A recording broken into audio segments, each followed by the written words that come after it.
Hi, this is Julie with Beadaholique, and today I want to show you how to make this beautiful snowflake using a pre-made wire form. And this is a great project for the holidays and one you can do with kids as well, as long as they're supervised. You can help them put the beads onto the form, and then you can help them make the little loop at the ends. You have quite a few choices when you are going to be making these. They come in 4 different sizes. You have the largest one, which is 9 inches wide, and you actually get 4 pieces in a package, which is really nice. The next size down is 6 inches, and you're going to get 6 pieces. Then you have one that's 4.5 inches wide, and one that's 3 3/4 inches wide, and you get 8 pieces in here. And if you wanted, you could even make a very large snowflake earring out of these as well. In terms of the supplies you're going to need, you're going to need an assortment of beads. Totally your choice of what you want to use. I have some Crystal AB, which has some nice light reflection going on with it, and I've got some light blue as well. I also have some seed beads, which are good to use as spacers between your larger beads. You can see we did it here on this sample. And you're going to need a wire form, whichever one you like. And I've actually also pulled some ribbon as well that we're going to use to make a hook to attach to your branch. And then the only tool you're going to need is a pair of round nose pliers. I've actually got a pair of looping pliers here as well, which I prefer to use instead of the round nose. And you'll see how I do that when I make this snowflake, but a round nose plier will work fine as well. So to begin, really simple, you're just going to start stringing your beads onto your wire form. You do want to make sure that you don't necessarily put a large bead right down at the end, because what's going to happen is when you go to do your next branch, it's not going to fit. So you want to start with a smaller bead. You might want to even start with a couple seed beads. And you literally just place them onto your branches, onto your arms of the snowflake. I'm going to do 3.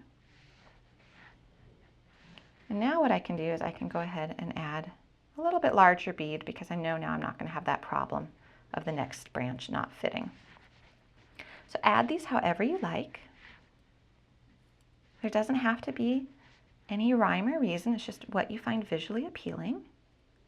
But you are going to want to make sure that when you do all your different sides of the snowflake that they match the pattern you've created here.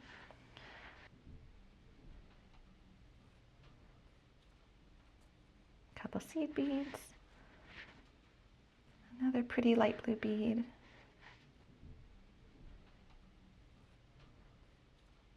You can see I'm just kind of deciding as I go here. There's not really a set pattern. I'm just thinking what might look nice.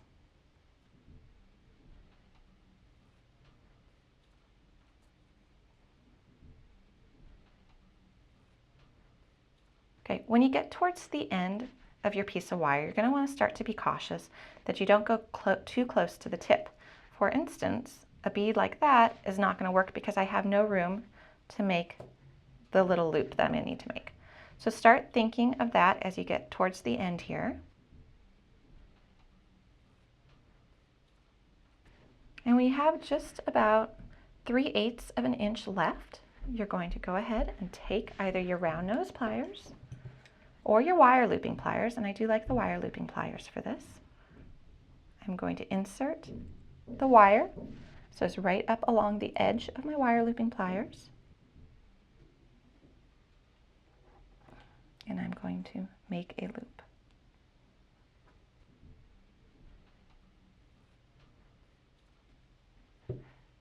And now these beads are secure on my form. I'm going to put this one aside, but you're going to go ahead and you're going to complete all the different branches of your snowflake.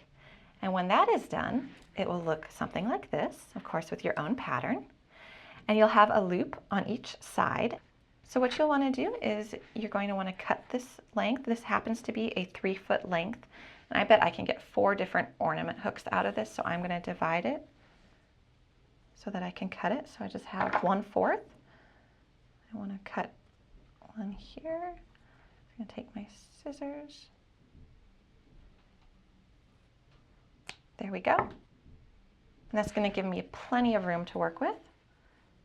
You're just going to thread your ribbon through. And then what you can do now is you can tie this directly onto the branch. Just tie a knot or a bow.